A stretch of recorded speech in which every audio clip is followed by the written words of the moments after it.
आइए जानते हैं आज के प्रमुख अंतर्राष्ट्रीय खबरों को। पहले एक नजर हेडलाइंस पर। आरोपी नंबर 37 पीएमएलए का सेक्शन 70 अरविंद केजरीवाल को आरोपी बनाते हुए ईडी ने चार्जशीट में क्या कहा। मुस्लिम महिला के गुजारा भत्ते पर सुप्रीम कोर्ट का फैसला बहुत बड़ा, आज राजीव गांधी होते तो।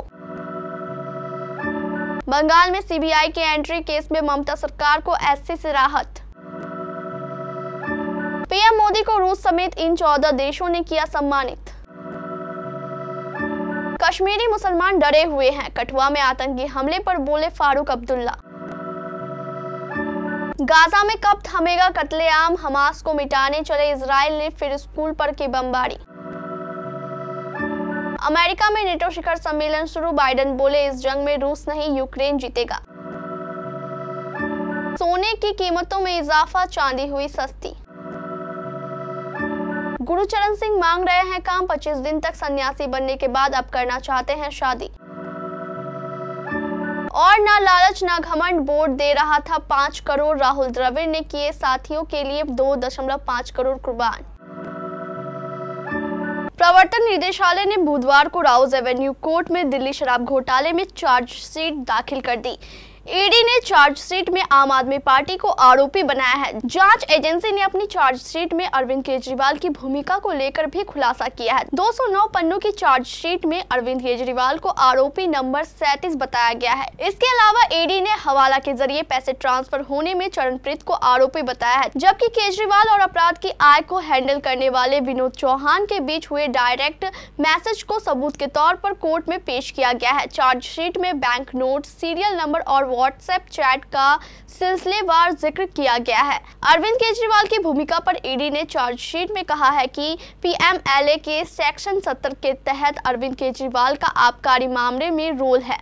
अरविंद केजरीवाल आम आदमी पार्टी के संरक्षक होने के नाते पार्टी द्वारा किए गए हर कृत्य के लिए जिम्मेदार है। आप प्रोसीड ऑफ क्राइम यानी अपराध से अर्जित आय की मुख्य तौर पर लाभार्थी हैं।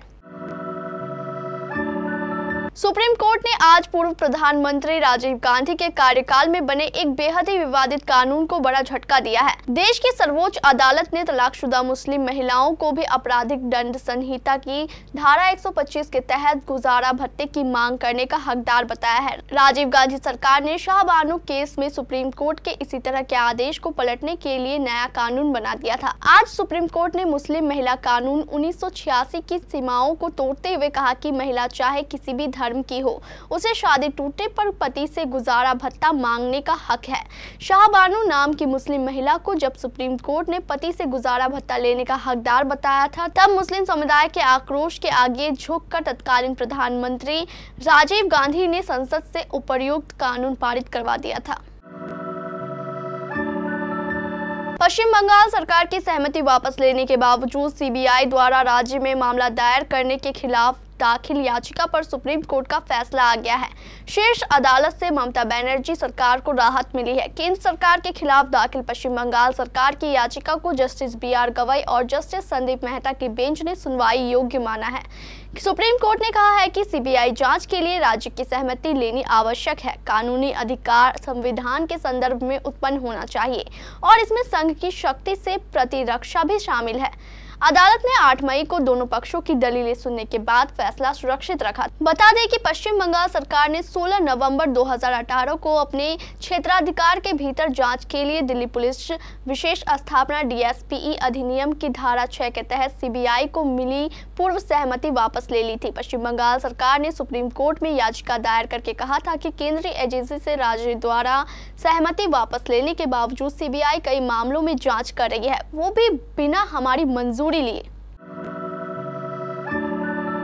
प्रधानमंत्री नरेंद्र मोदी की 2 दिनों की रूस यात्रा बेहद खास रही। इस दौरान उन्होंने आपसी संबंधों पर निश्चित तौर पर कई डील्स पर बात की, लेकिन एक बात इस दौरे को और खास बनाती है कि मोदी को रूस के राष्ट्रपति व्लादिमीर पुतिन ने सर्वोच्च नागरिक सम्मान दिया। लेकिन सोचने वाली बात है कि रूस का सिविलियन अवार्ड किसी फॉरेन लीडर को क्यों मिला? क्या भारत के पास भी ऐसा कोई अवार्ड है? शुरुआत करते हैं। पुरस्कार का नाम order of Saint Andrew the apostle है। भारत रूस के बीच रिश्तों को बढ़ावा देने में शानदार योगदान के लिए पीएम मोदी को इससे नवाजा गया। 17वीं सदी से शुरू ये सम्मान रूस का सबसे बड़ा अवार्ड है जो देशी और विदेशी दोनों ही लोगों को मिल सकता है, लेकिन राजनीतिक हस्तियों को ये कम ही मिलता रहा। भारतीय पीएम से पहले चीन के राष्ट्रपति शी जिनपिंग, अजरबैजान के पूर्व राष्ट्रपति हैदर अलीयेव और कजाकिस्तान के पूर्व राष्ट्रपति नूर सुल्तान नजरबायेव को ये मिला है। ये सभी देश रूस के करीबी रहे नेताओं के अलावा आर्ट कल्चर में काम करने वालों को ये ज्यादा मिलता रहा है।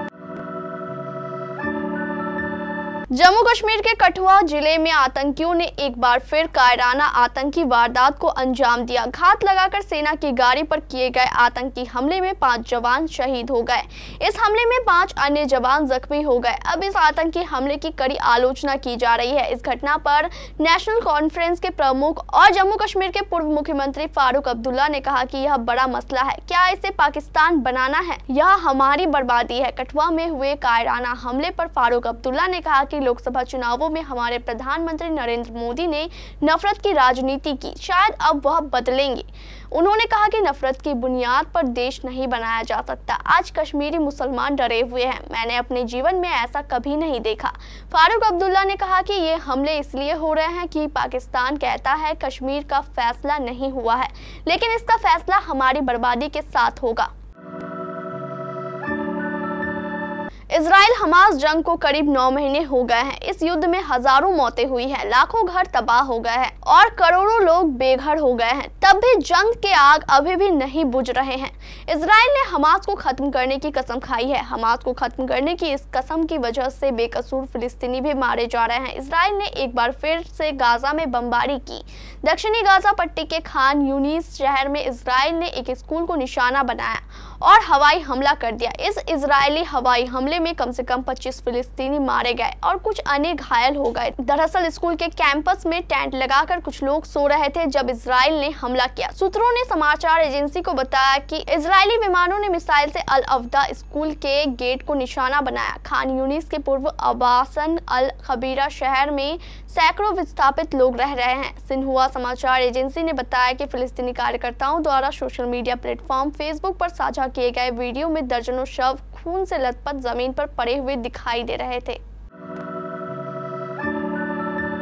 अमेरिकी राष्ट्रपति जो बाइडेन ने वाशिंगटन डीसी में नाटो शिखर सम्मेलन के लिए सदस्य देशों के नेताओं का जोरदार स्वागत किया। बाइडेन ने अपने भाषण में विदेशी सहयोगियों और अपने करीबियों को आश्वस्त करने की कोशिश की है कि वो चुनावों में रिपब्लिक पार्टी के उम्मीदवार डोनाल्ड ट्रंप की चुनौती का मुकाबला कर सकते हैं। शिखर सम्मेलन के उद्घाटन के मौके पर अपने छोटे लेकिन जोरदार भाषण में राष्ट्रपति बाइडेन ने नाटो को पहले से कहीं अधिक ताकतवर घोषित किया है। रूस और यूक्रेन युद्ध के कारण यह सैन्य गठबंधन निर्णायक क्षण का सामना कर रहा है। बाइडेन ने चेतावनी दी है कि निरंकुश शासकों ने दुनिया की व्यवस्था को उलट दिया है। इस मौके पर अमेरिकी राष्ट्रपति ने यूक्रेन के लिए अधिक सैन्य सहायता की घोषणा भी की है। भारतीय सराफा बाजार में आज बुधवार 10 जुलाई को सोने के भाव में इजाफा देखने को मिला, जबकि चांदी की कीमत में कमी आई है। हालांकि 24 कैरेट सोने की कीमत अभी भी 72,000 रुपए प्रति 10 ग्राम के पार है। वहीं चांदी का भाव 91,000 रुपए प्रति किलो से अधिक है। राष्ट्रीय स्तर पर 999 शुद्धता वाला 24 कैरेट के 10 ग्राम सोने की कीमत 72,483 रुपए है, जबकि 999 शुद्धता वाली चांदी के भाव 91,439 रुपए प्रति किलो है। गुरचरण सिंह ने तारक मेहता का उल्टा चश्मा में रोशन सोढी उर्फ मिस्टर सोढी की भूमिका निभाई थी। इस शो से उन्होंने दर्शकों के बीच काफी अच्छी पहचान बना ली थी। हालांकि 22 अप्रैल को लापता होने की खबरों ने पूरे देश को हैरान कर दिया था। हर कोई उनके अचानक गायब होने पर काफी शॉक्ड था। 25 दिनों के बाद वह सही सलामत वापस आ गए। इस खबर से भी उनके चाहने वाले और भी हैरान थे। ऐसे में उन पर आरोप लगाए गए थे कि उन्होंने ये सब पब्लिसिटी स्टंट के लिए किया है। हालांकि गुरचरण सिंह का कहना है कि उन्होंने ये सब मजबूरी में किया था। एक मीडिया रिपोर्ट से बातचीत करते हुए गुरचरण सिंह ने कहा कि कोविड महामारी के बाद से कई चीजों ने उन्हें प्रभावित किया है। वह मुंबई छोड़कर 2020 में अपने पिता के पास रहने के लिए दिल्ली चले गए थे। उस दौरान उनके पिता की सर्जरी हो रही थी। इसके बाद उन्होंने अपना खुद का बिजनेस शुरू करने की कोशिश की थी, लेकिन उसमें से कोई भी सफल नहीं हुआ। राहुल द्रविड़ को खेल का सबसे जेंटलमैन क्रिकेटर माना जाता है। बहुत कम ऐसा हुआ है जब राहुल द्रविड़ किसी विवाद में फंसे हों। उनके खेल और व्यक्तित्व का हर कोई कायल है। अब एक ऐसी बात पता चली है जिस पर हर कोई कुर्बान हो जाएगा। उनके शानदार व्यक्तित्व का एक और उदाहरण उस समय देखने को मिला जब उन्होंने भारतीय क्रिकेट कंट्रोल बोर्ड यानी BCCI द्वारा T20 विश्व कप जीतने वाली भारतीय टीम के लिए 125 करोड़ रुपए की राशि में से 5 करोड़ रुपए की पुरस्कार राशि का आधा हिस्सा छोड़ने का फैसला किया है। रोहित शर्मा की टीम ने फाइनल में दक्षिण अफ्रीका को हराकर T20 विश्व कप 2024 का खिताब जीता था। BCCI ने ऐलान किया है कि इस ऐतिहासिक जीत के बाद टीम, कोचिंग स्टाफ और सहयोगी स्टाफ को नगद पुरस्कार के रूप में कुल 125 करोड़ रुपए दिए जाएंगे। मुख्य कोच राहुल द्रविड़ के लिए भी टीम के खिलाड़ियों के बराबर 5 करोड़ रुपए देने की बात हुई, लेकिन टीम के अन्य कोचों को 2.5 करोड़ रुपए दिए जाने थे।